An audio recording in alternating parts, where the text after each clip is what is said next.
Alô, amigos e amigas, esse é o programa Agenda Econômica, que hoje vai examinar o tema Economia e Biodiversidade.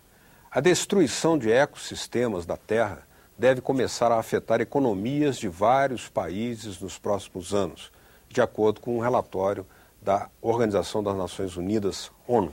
Entre essas mudanças, segundo o relatório, estariam o desaparecimento rápido de florestas, a proliferação de algas em rios e a morte generalizada de corais.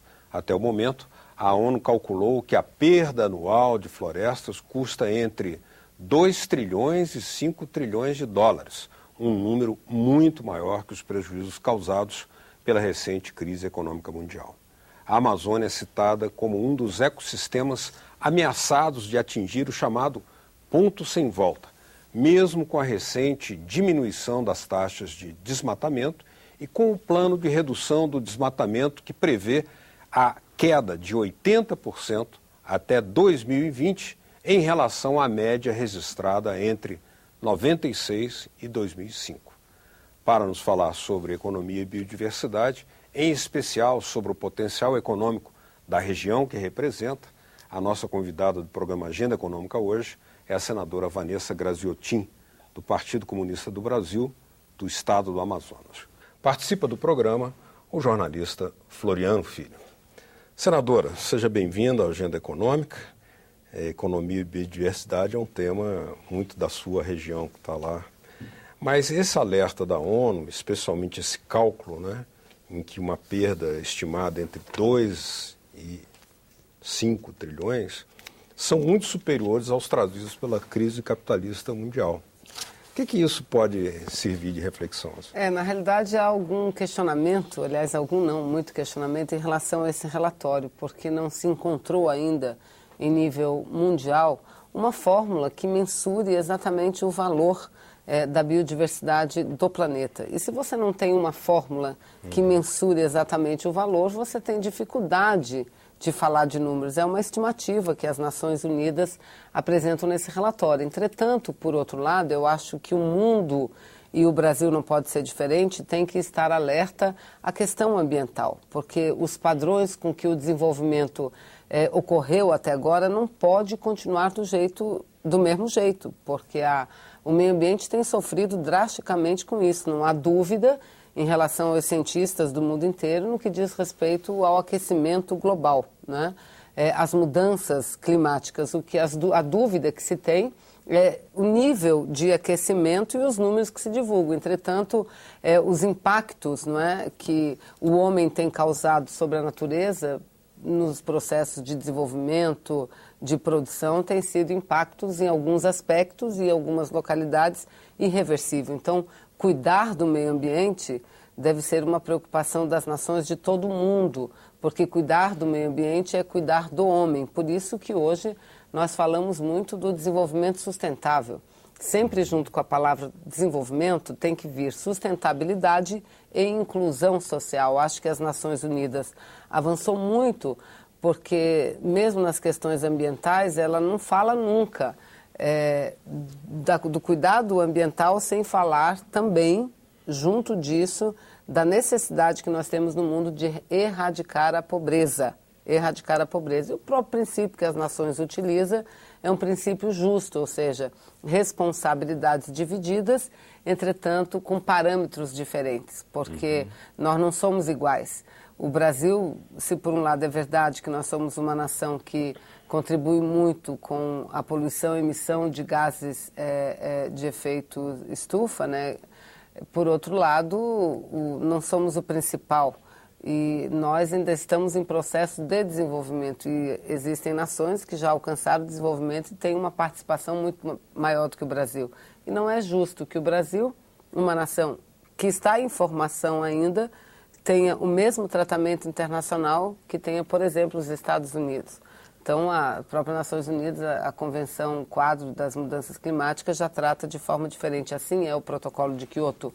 Nós não temos obrigação, não temos nenhuma meta obrigatória internacionalmente para a redução de gases de efeito estufa. Já países desenvolvidos têm. E é por isso que os Estados Unidos até hoje não assinou o protocolo de Quioto. Agora, senadora, até em função dessas diferenças existentes que a senhora ressaltou, a senhora não acha que cientistas brasileiros também deveriam fazer parte da produção de relatórios como este? Porque, para que o telespectador entenda bem, este relatório específico que saiu aí por parte das Nações Unidas é um relatório produzido por agências do Reino Unido, da Suécia, da Noruega, do Japão.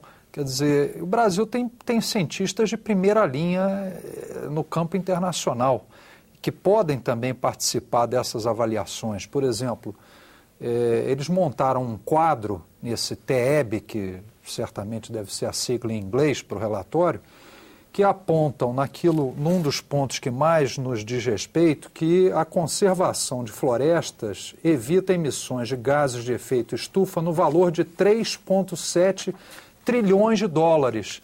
Quer dizer, para se chegar a um número desse, certamente deve ter havido muitos estudos científicos, mas os cientistas brasileiros também deveriam ou poderiam participar dessas apurações, dessas averiguações, para saber se é isso mesmo, para saber que peso tem isso, por exemplo, em relação à exploração de petróleo no mundo, não é? Porque essas coisas acabam se encontrando, né? Não, você tem razão. O Brasil, não só por ser uma grande nação, uma das maiores do mundo, do ponto de vista populacional, econômico, somos a 7ª maior do planeta, mas porque nós somos o G1 na biodiversidade. Nenhum país do mundo tem uma biodiversidade tão rica quanto a nossa. Então, é óbvio que um relatório como esse tem que ter a participação brasileira. Eu acho que tem, não saberia lhe dizer com certeza, mas eu até acho que tem. E nos próprios organismos, por exemplo, na Convenção Quadro das Mudanças Climáticas, o Brasil tem presença muito importante e destacada.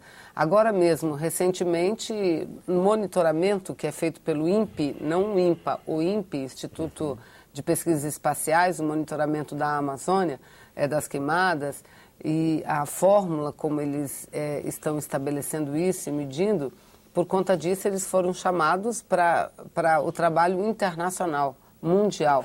Então o Brasil tem tido cada vez mais uma presença importante na formação, na composição desses grupos,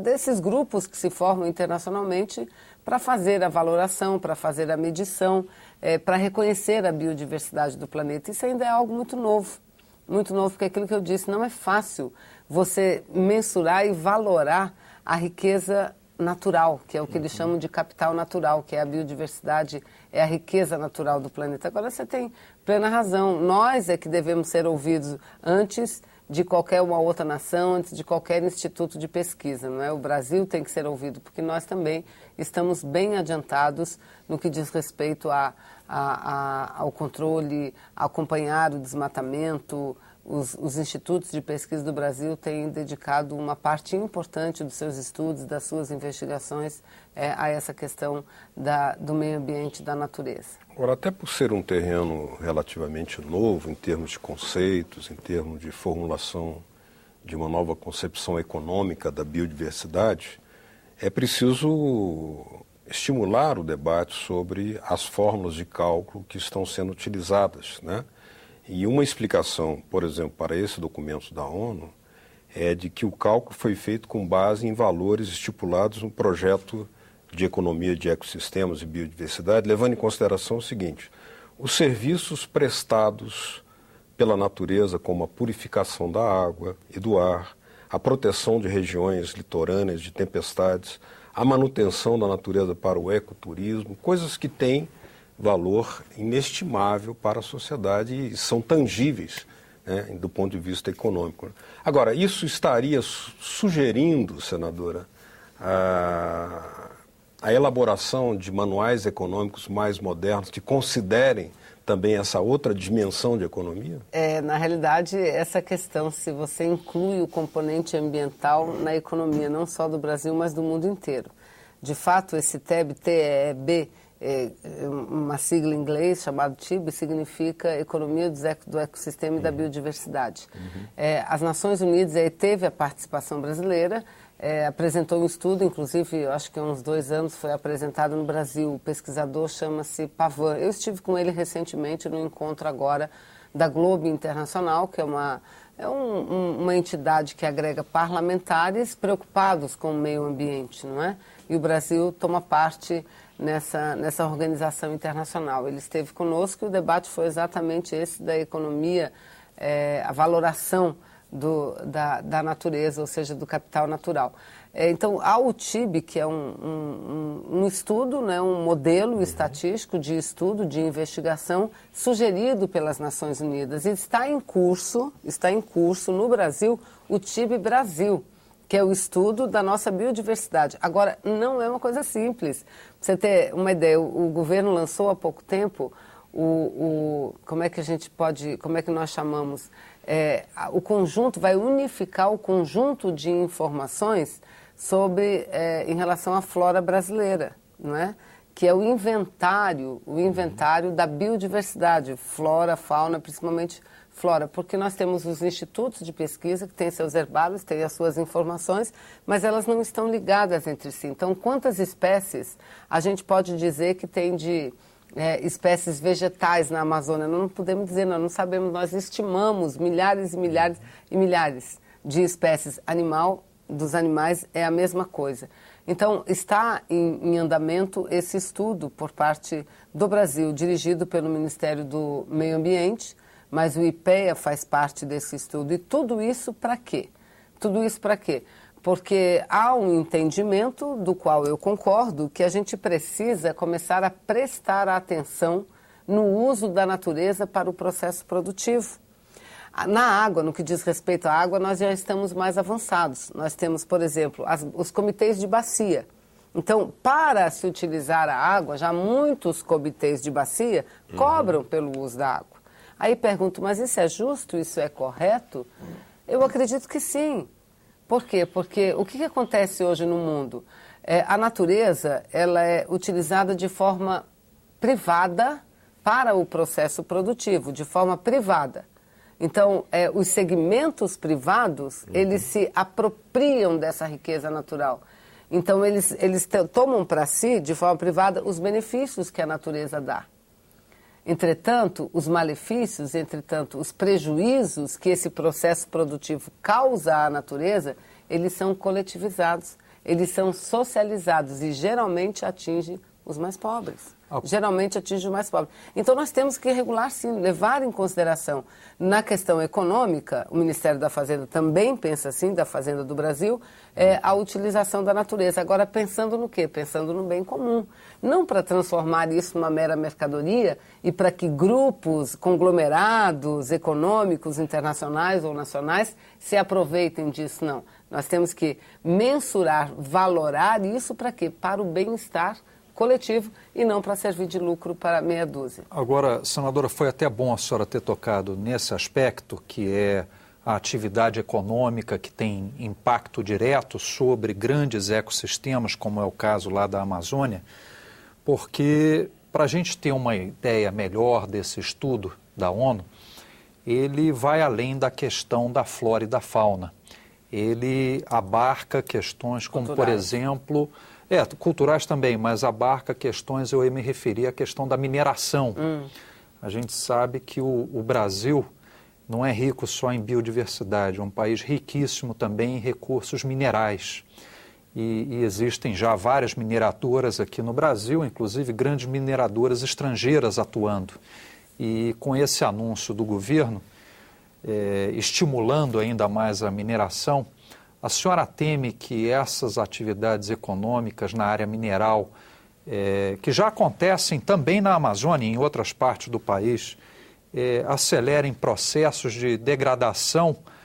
O Brasil está preparado para aumentar essa atividade e cuidar da natureza ao mesmo tempo?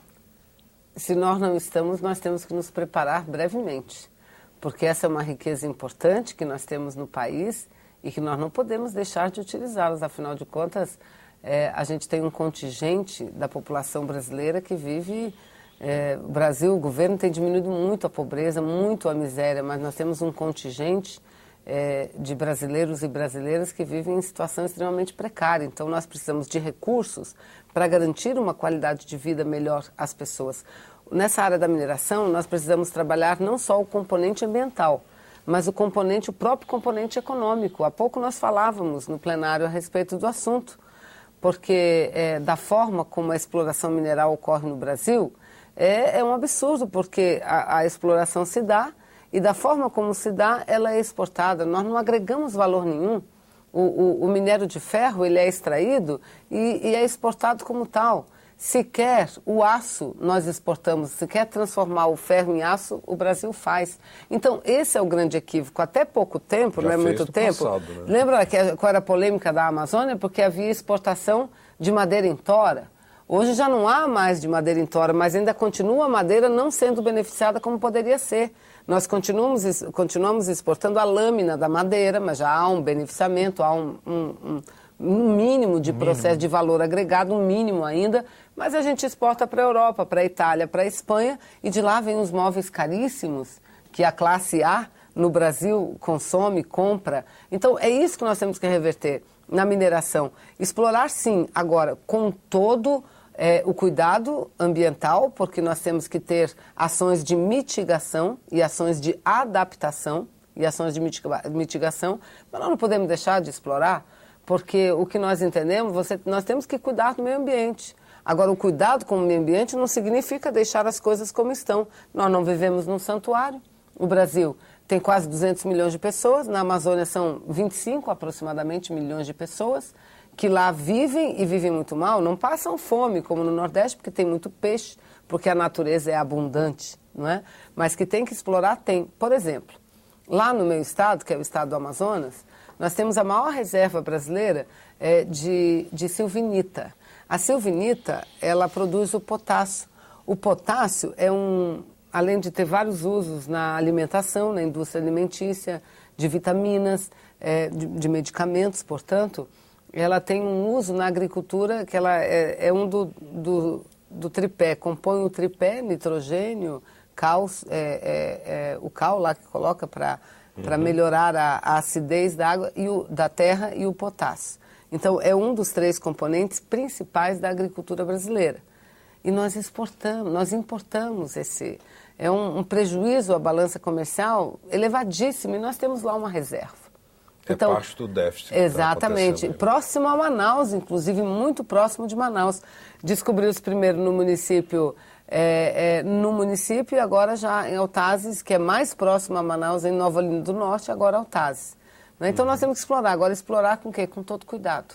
Com o cuidado ambiental que requer, porque se você fizer a extração de forma cuidadosa, não é de forma aleatória, sem levar em consideração o ambiente, você tem como explorar economicamente. Agora não é só tirar dali, vamos tirar dali e vamos processar também, vamos agregar valor para que o país ganhe mais, porque nós estamos ganhando muito pouco. A gente exporta o minério de ferro e depois importa os componentes de aço e tudo mais. O trilho. Olha aí, pois é, que nós não produzimos, né? Então, eu acho que é esse debate que nós precisamos travar no Brasil. E essa questão ambiental, o componente ambiental na área econômica é muito importante, porque nós da região, nós reclamamos muito. Porque nós temos mais de 50%, por exemplo, das terras do Amazonas protegidas ambientalmente. Então, se é uma terra que está protegida ambientalmente, claro que você pode usar, porque boa parte dessa proteção ela é de uso sustentável, mas até que você chegue a desenvolver um projeto de sustentabilidade, é algo que demora, de pesquisa, de novos produtos, medicamentos e tudo mais. E nós não ganhamos nada por aquela proteção. Então, nós sempre reclamamos da necessidade de dar uma remuneração a prestação de serviços ambientais, que nós estamos prestando hoje. Não há mais dúvida também que a Amazônia contribui muito para regular o regime de águas do planeta e da nossa região. O regime de águas, então, é um serviço ambiental que a Amazônia presta para o Brasil e para grande parte do mundo. E o que a gente ganha com isso?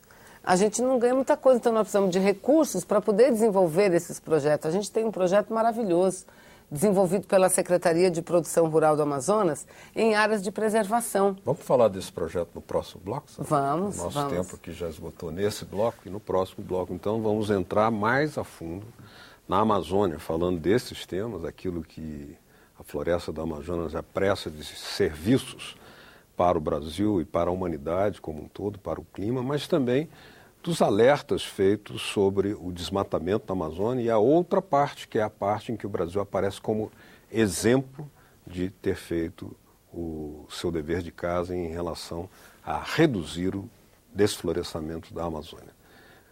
No próximo bloco, Agenda Econômica.